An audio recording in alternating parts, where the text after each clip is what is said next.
The climate crisis dominates the headlines in the media today. We are constantly being fed the narrative that we are failing in the fight against climate change and that the UN Sustainable Development Goals are unlikely to be achieved by 2030. We are Nick and Talya. And in collaboration with Startup Lounge Africa, we are embarking on a mission to tell the positive stories of sustainable innovation across the world. By meeting some of the most innovative entrepreneurs in the sustainability space, who are implementing solutions that their countries, regions, and our planet require to thrive.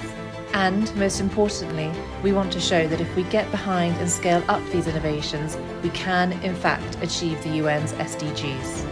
This is our sustainable world.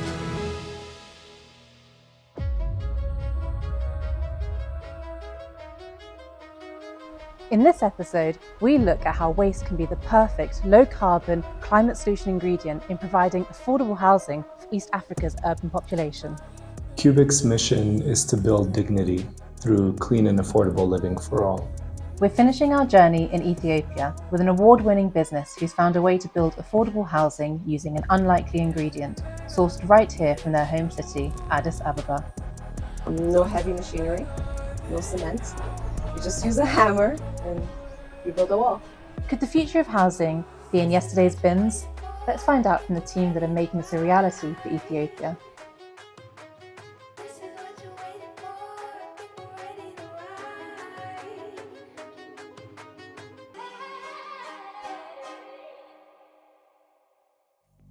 Today's day one where this magic is happening. We're going to be converting 45,000 kilos of plastic waste every day into building materials that's going to make Ethiopia cleaner and more affordable.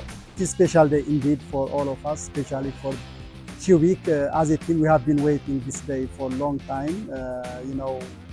Startup, there are a lot of ups and downs. Now we are on the position where we are launching our first production line here. The day is very special and very exciting. We have been waiting this day for a long time. It's of its kind in Ethiopia. We are the first, and we are proud to be the first actually. So we definitely have that first product, which is this wall that's using hard to recycle plastics. But our ambition goes way, way beyond that. We are a company that listens and tries to find meaningful ways of making this a more livable planet.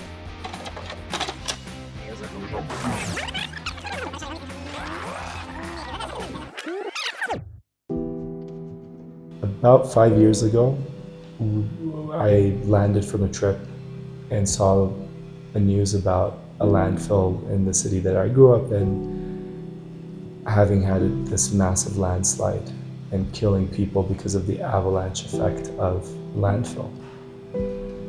It raised a lot of questions for me of why my city was going through that. Are others going through that as well? The disparities that exist in societies of fast-growing cities like Addis Ababa. Currently, 40% of Africa's population live in urban areas. This figure is expected to reach 54% by 2030. And unfortunately, around 90% of African residents live in the informal settlement category. Ethiopia is among the countries that are categorized by a high rate of urbanization and informal settlement expansion. The UN estimates that about 99.4% of Ethiopia's urban population currently lives in informal settlements. In general, there's over 1 million unit of shortage of affordable housing, and that's for various reasons: economy, cost of construction, the availability of materials, the financing ecosystem, so design and the materials to be used. So all those things have to be obviously tackled with working with the government, but it's a massive problem. So what's the solution? Well, the first step is to figure out how to make the building and buying of housing more affordable. And KUBIK have found a way to do that involves a whole load of trash. KUBIK is going to be proving out here in Ethiopia how we can clean a city and a country from a very bad thing called plastic waste and actually use it to also make it the building block of a sustainable, very equitable landscape for low-income communities. The reason why I joined KUBIK is that I was really self-motivated about the mission of the company. So I really want to see everyone's lives changing every day. Like when I deal with the waste pickers, it's not like dealing with suppliers. You're dealing with waste pickers who's struggling to change their life. So for me, that's my motivation every day. Plastics are in our everyday lives. They are lightweight, durable, and incredibly versatile. For example, they allow us to transport clean drinking water to people all across the planet. However, we have yet to get good at managing the waste that comes from all these plastic products. A lot of plastics are recyclable, but most are not collected and recycled. By 2060, the quantity of plastic waste generated globally is expected to quadruple to more than 1 billion tonnes. And countries like Ethiopia, the majority of that is going to end up in landfill. So as you know, waste is a huge issue, especially plastic waste. In Ethiopia, it's about 3 to 4% of waste that gets recycled. Out of that, the majority is PET. You never see a PET bottle on the side of the street. But what you do see in landfill is a lot of post-consumer waste, shampoo bottles, plastic bags, the really nasty stuff that you see in waterways. Out of the 7 plastic types, we take 4 of them. They're mixed in a proprietary formula. We also ensure that the materials aren't flammable and don't leach into the property. They're then extruded into a cast, which has bricks, as you've seen, or columns. And it's very Lego-like. So it's very simple and Lego-like. So you stack them on top of each other, and there's fastening points at key intersections of the material. And yeah, that's the process. It sounds very simple, but obviously the formulation is what makes it special. To test the construction and application abilities of the KUBIK bricks, a daycare centre was built in central Addis Ababa in 2023. Hayat, KUBIK's engineering lead, took us to see the finished product.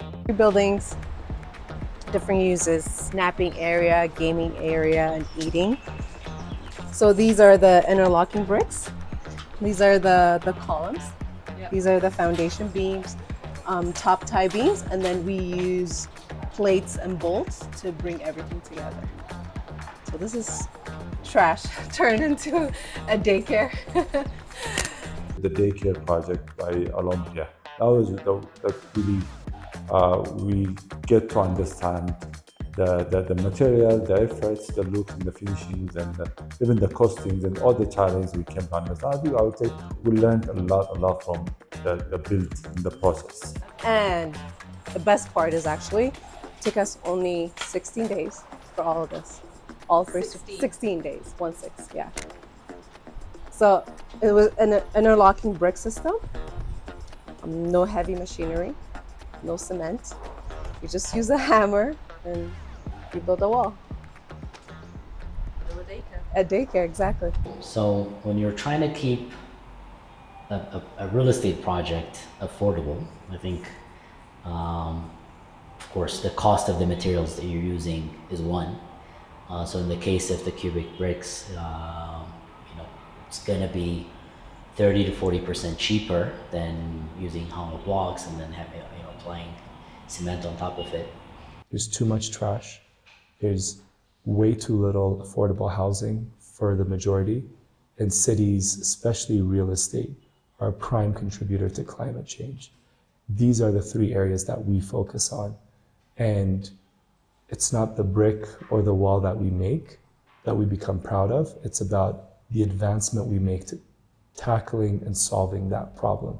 And that's going to happen in many different ways over time in the growth journey of this company.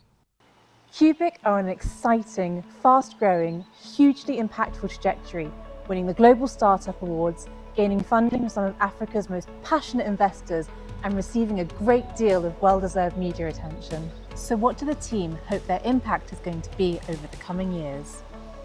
I would love to see our product reach the masses and be accessible to everybody so that they can build their own homes with it and have a decent and dignified way of living.